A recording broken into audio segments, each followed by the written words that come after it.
The Pepsi-Cola story begins in the year 1898 with the counter of a soda fountain in New Bern, North Carolina. It was the creation of an apothecary who owned the local pharmacy. His name, Caleb Bradham. Here he dispensed medicine and advice in the traditional fashion of a 19th century pharmacist. But behind his soda fountain, he served a refreshing elixir that customers called Brad's Drink. In the summer of 1898, the young, energetic druggist began selling his drink by the name Pepsi-Cola. It didn't take long for business to take off. First he sold it by the glass, then by the gallon, and before long, Bradham was moving 5-gallon kegs of Pepsi syrup out his back door. 1908 was a big year for Pepsi.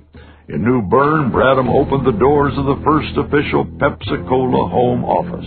Bradham envisioned Pepsi-Cola sales around the world, so he registered his trademark in Canada and Mexico. But at the height of this great American success story, fate intervened. World War I brought sugar rationing, which throttled Pepsi's growth. After the war, prices rose sharply, and Bradham bought heavily. 6 months later, the sugar market crashed, and down with it fell Caleb Bradham. His Pepsi-Cola company was bankrupt. Through bankruptcy, Pepsi's formula and trademark were purchased by a financier named R.C. McGargle. He hoped to revive the distressed company on Wall Street. For the next 8 years, McGargle did what he could to prop up the value of Pepsi, only to face the stock market crash of 1929. McGargle had to sell the company or let it die. In 1931, the undisputed giant of the soft drink business was Coca-Cola. It was so big and strong that its salespeople boasted that they had no competition. A customer who took umbrage at the Coca-Cola dominance was the Loft Candy Company. Loft's president was a man named Charles Guth, and he was tired of buying syrup at the retail price from what he considered an inflexible Coca-Cola company. So Guth decided to buy another brand, and he thought of Pepsi. With great satisfaction, Guth booted Coke out of the entire Loft chain and introduced Pepsi-Cola. For 8 years, Charles Guth did great things for Pepsi-Cola, but he did it with the cash and resources of the Loft Candy Company. So in 1936, Loft sued Guth for ownership of Pepsi. In 1938, a team of individuals representing the Loft Candy Company took control of Pepsi-Cola. Installed at the top was a man who had expertise in securities on Wall Street, but none in soda pop on Main Street. His name was Walter Mack. Building on the good taste of Brad's Drink and Guth's gumption to sell twice as much for a nickel, Mack added something new: big-time advertising. That's Pepsi-Cola, it's the spot. 12 full ounces, that's a lot.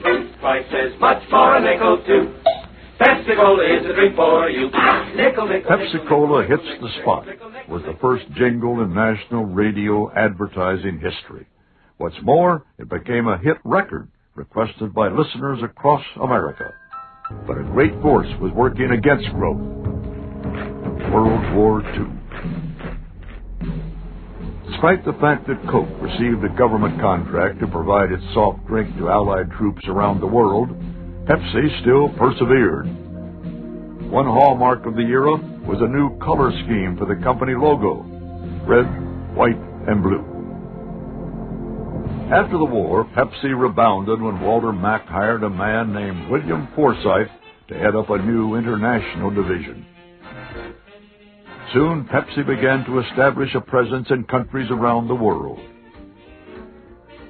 During these post-war years, Pepsi made big strides. This included the hiring of a former Coca-Cola executive, Al Steele. During Al Steele's watch, clamor translated into record Pepsi sales. By 1959, he had the company poised for greater success. And then suddenly, he died. It was a great shock to the Pepsi family. During this transitional period, a new leader emerged. a man who rose through the company ranks from syrup salesman to president. Don Kendall was the man who brought Pepsi into the world's spotlight. In 1965, Pepsi made a bigger move. The merger of Pepsi-Cola and Frito-Lay was sealed not by lawyers, but with a handshake.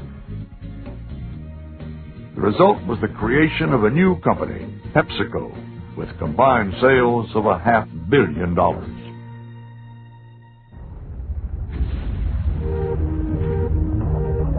At the dawn of the space age, Pepsi, with its energetic new partner Frito-Lay, boldly explored new markets around the world.